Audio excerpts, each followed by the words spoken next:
We are back with Lechelle Yates with the Better Business Bureau talking about the current data breach, how to protect yourself from that, and all kinds of other things as well. We're taking your questions. In fact, Lechelle, I wanted to get to this question. Someone says, is there a place online you can request the credit freeze, or do you need to contact each of the credit bureaus separately? I wish we could do it all in one place, but unfortunately, you do have to contact each one of them separately online, or you can call them. All right, and I just actually posted on our WFNY News 2 page the story about the data breach, and it's got a link to each one of those credit bureaus, so I've made it really easy for you folks at home. All right, let's talk about this debit card scam, something that the BBB and the FBI have been teaming up together to talk about. Yes, so they're trying to steal your debit card and they're making house calls. Here's how the scam works. The scammer spoofs your bank's name so that you'll answer the call. And then to make it even more believable, they're providing personal details like your address and your bank account information. Now, the FBI is not sure exactly how they're getting your bank account information. So that's a little scary that even the FBI doesn't know. But then they ask you about fake recent transactions. And this is a pretext to make you think that there's fraudulent activity on your account, because then they ask you to cut up your debit card, but leave the chip intact so that the chip can be returned to the bank. And to be ever so helpful, because of course scammers are, they're going to send somebody to your house to pick up the chip. Okay. And while they're there, here's the best part. They're going to coax the pin out of you.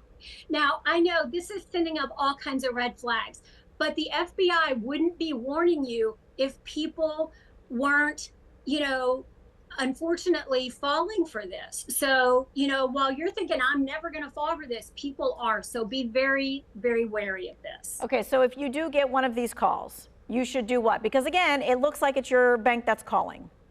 Yes, it does. Let it go to voicemail. And then if they do leave a voicemail and you think that there is a problem, get out your credit card or your bank card and call the number on the back of the card and ask your bank if there really is a problem and to investigate. Because here's the problem.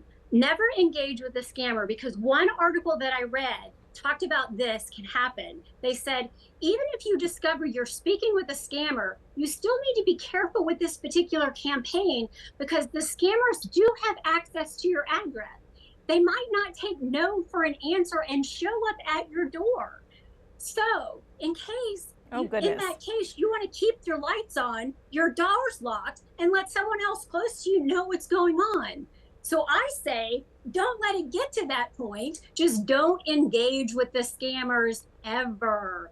Let it go to voicemail.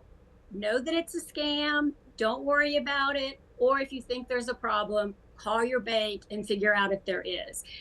I mean, again, I've said it before, when you engage with a scammer, there's one, a chance that you could fall for the scam because they could say something convincing, or two, they could know your address. They could come to your house. It could escalate to some point where there could be a real problem. Oof. Okay. Yeah. I don't even want to think about that. That the FBI is actually saying you need to lock your doors and turn on your lights because they actually could be coming to your house. Usually, you think of these scammers being so far away and just wanting to get money out of your account.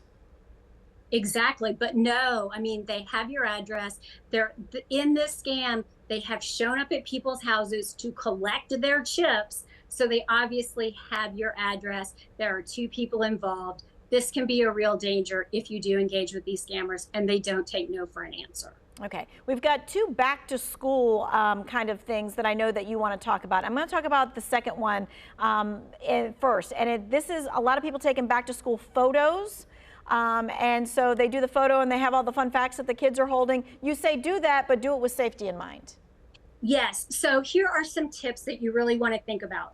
First, avoid sharing personal details about your child. Those back to school photos often involve kids, holding up a board with their full names, other details, even wearing a uniform. That can really give scammers a lot of information that they can use to commit identity theft or to even gain your child's trust.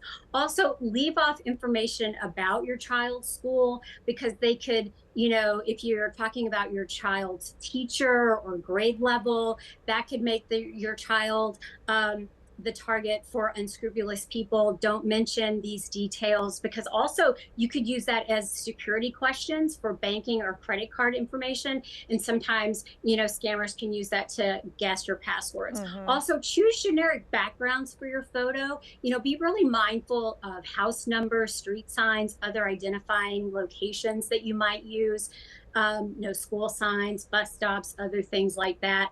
Also, double check your privacy settings, review your social media account privacy settings regularly, and be mindful of who can view your post. You might want to remove personal information from your account that others can see, such as your telephone number or your address. And then just also watch out for a phony friend request. Don't accept friend requests from strangers.